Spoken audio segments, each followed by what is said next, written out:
পর্দার ভেতরে মহিলারা ব্যাডমিন্টন খেলতে পারবে কিনা? উত্তর হলো পারবে, কোনো অসুবিধা নেই। যদি শরিয়ায় পর্দা লঙ্ঘন না হয় সেক্ষেত্রে তারা তাদের মতো করে ব্যাডমিন্টন খেলতে পারবেন। যাকে বিয়ে করব না বলে কসম করেছিলাম, পরবর্তীতে তাকেই বিয়ে করি, কাফফারা দেইনি। এখন শারীরিক সম্পর্ক হলে কি জেনার গুনাহ হবে? উত্তর হলো, বিয়ে করবেন না বলে কসম করার পর যদি বিয়ে করে ফেলেন তাহলে কসম ভঙ্গ হয়েছে। আর কসম ভঙ্গ হলে কাফফারা দিতে হয়। কাফফারা হলো ১০ জন মিসকিনকে খাবার দেওয়া কিংবা ৩ টি রোজা রাখা। এই ২ টির যেকোনোটি করলে ইনশাআল্লাহ আপনার কসমের কাফফারা আদায় হয়ে যাবে। যদি সেটি আপনি করেন তাহলে সেক্ষেত্রে আপনার যে কসম ছিল সেটা উঠে গেল, প্রত্যাহার হয়ে গেল এবং শারীরিক সম্পর্ক করা এটা কোনো অবস্থাতেই জেনা বলে বিবেচিত হবে না। এমনকি কাফারা যদি আদায় নাও করেন তারপরে এটা জেনা হিসেবে বিবেচিত হবে না। তবে কাফারা দেওয়াটা আপনার জন্য ওয়াজিব হবে, না দিলে আপনি গুনাহগার হবেন, কারণ আপনি কসম ভঙ্গ করেছেন। বিধায় কাফারা দেওয়াটাই হলো আপনার এখন মূল করণীয় কাজ। মহিলারা চুল আঁচড়ানোর সময় স্বাভাবিকভাবে অনেক চুল ছিঁড়ে যায়। গ্রামে কিছু ফেরিওয়ালারা এই চুল কিনতে আসে, এই চুল বিক্রি করা বৈধ হবে কিনা? উত্তর হলো, আল্লাহ রাব্বুল আলামিন কোরআনে কারিমে বলেছেন, ওয়ালাকাদ কাররামনা বানি আদম, আমি আদম সন্তানকে বা মানুষকে সম্মানিত করেছি। অতএব মানবদেহের প্রত্যেকটা অঙ্গ আল্লাহ তাআলার কাছে সম্মানিত এবং মর্যাদার বিষয়। মানবদেহের কোনো অংশ বিক্রি করা সম্পূর্ণ নাজায়েজ এবং গুনাহের কথা। এজন্য এই ব্যবসা যতই জমজমাট হোক, যতই লোভনীয় হোক, চুল বিক্রি করা কোনো অবস্থাতে জায়েজ হবে না। মা খালার বাড়িতে থাকতে চায়, কিন্তু সেখানে গেলে তারা একসাথে বসে গীবত করে এবং সেখানে যেতে বাধা দেই। মাঝে, মাঝে রাগারাগিও করি। এতে কি আমার গুনাহ হবে? আ মা খালার বাড়িতে যেতে চান। কিন্তু সেখানে গেলে তারা গীবত শেখায়েত করেন। তো আপনি সন্তান হিসাবে তারা যেন গীবত শেখায়েত না করেন, তাদেরকে নাসিহা করবেন, তাদেরকে উপদেশ দিবেন, আল্লাহর ভয় দেখাবেন। এতে যদি তারা ফিরে আসেন, ভালো না আসলে আপনি আ তাদেরকে এই গুনাহ থেকে বাঁচাবার জন্য অন্য কোনো উপায় অবলম্বন করতে পারেন, কিন্তু সেটা তাদের প্রতি বেয়াদবিমূলক হতে পারবে না। ধরুন দুজনকে ২ জায়গায় রেখেছেন এবং তারা খুব মনোবেদনায় আছেন, কষ্টে আছেন, এরকমটি করা জায়েজ নেই। বোঝানোর ব্যাপারটা নম্রতার সাথে বোঝাবেন এবং তাদের সঙ্গে দুর্ব্যবহার করবার কোনো ইখতিয়ার আপনার নাই। এরপর যদি তারা গুনাহে লিপ্ত হন সেক্ষেত্রে তাদের দায়ভার তাদের উপরে, আপনি আপনার জায়গা থেকে চেষ্টা করেছেন, জাস্ট এটুকুই আপনার জন্য যথেষ্ট ইনশাআল্লাহ তাআলা। হলো ফুফুকে যাকাত দেয়া যাবে কিনা? উত্তর হলো হ্যাঁ, ফুফুকে যাকাত দেয়া যাবে যদি তিনি যাকাতের উপযুক্ত হন। কারণ ফুফু এমন কোনো ব্যক্তি না যার ভরণ-পোষণ আপনি দিতে বাধ্য।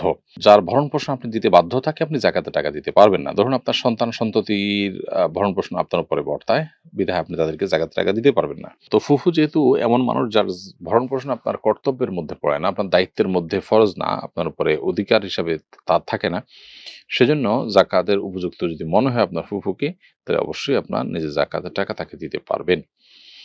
বরং নবী করিম সাল্লাল্লাহু আলাইহি ওয়াসাল্লাম বলেছেন, "আস-সাদাকাতু আল মিসকিনের সাদাকাহ", সাধারণ মিসকিনকে দান করলে সেটা একটা দানের সওয়াব এনে দেয়।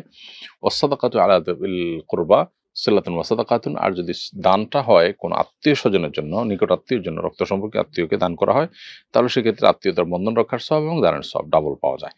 তো এইজন্য আপনি নির্দ্বিধায় এখানে দান হিসাবে সাদেকা বা যাকাত দিতে পারবেন, যদি তিনি যাকাতের হকদার হন। ১৭ বছর বয়সী ভাইয়ের সাথে সফর করা যাবে কিনা? উত্তর হলো হ্যাঁ।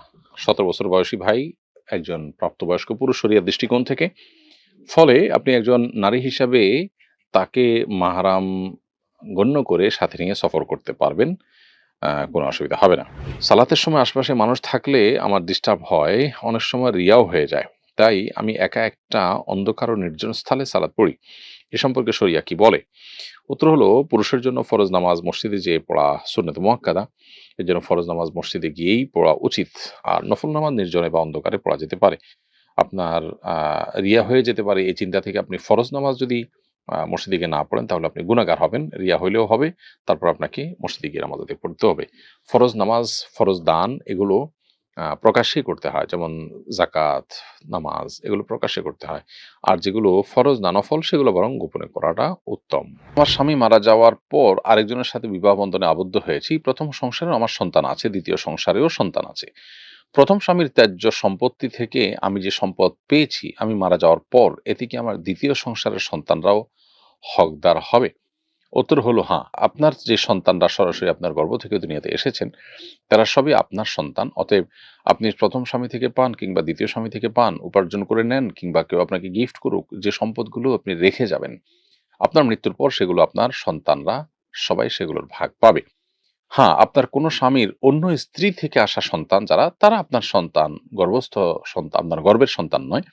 যার কারণে তারা আপনার মিরাসের অংশ পাবে না। আমি দীর্ঘদিন ধরে স্কিনের সমস্যায় ভুগছি। যেখানে থাকি এখানে কোনো মহিলা ডার্মাটোলজিস্ট পাচ্ছি না। গাইনোকোলজির একজন মহিলা চিকিৎসক দেখিয়েছিলাম, তবে সেরকম কাজ হয়নি। এমত অবস্থায় আমি কি কোনো পুরুষ ডার্মাটোলজিস্টকে দেখাতে পারবো কিনা? উত্তর হলো হ্যাঁ, অবশ্যই বোন, আপনি দেখাতে পারবেন। যদি কোনো নারী চিকিৎসক আপনার এই রোগের জন্য ভালো না পান, তাহলে সেক্ষেত্রে পুরুষ চিকিৎসকের কাছে আপনি দেখাতে পারবেন। যেটুকু জায়গা না দেখালে নয়, সেটুকু জায়গায় শুধুমাত্র ডাক্তারকে আপনি দেখাবেন এবং পরিপূর্ণ পর্দা করে আপনি তার সেবা নিতে কোনো অসুবিধা নেই। কালো ছাড়া অন্য রঙের বোরকার মাধ্যমে কি পর্দা হবে? উত্তর হলো, বোরকা কালো হতে হবে এমন কোনো শর্ত নেই। অতএব কালো ছাড়া অন্য কোনো রঙের বোরকার মাধ্যমেও পর্দা হতে পারে। তবে এত বেশি চকচকে যেন না হয়, যেটা মানুষের দৃষ্টিকে, পরপুরুষের দৃষ্টিকে আকৃষ্ট করে। এরকম বোরকা যেন না হয়, সাদামাটা হয়, এবং যেটা বোরকার যে উদ্দেশ্য সৌন্দর্যকে ঢেকে রাখা, সেটা যেন নষ্ট না হয়, সেদিকটা খেয়াল করা উচিত।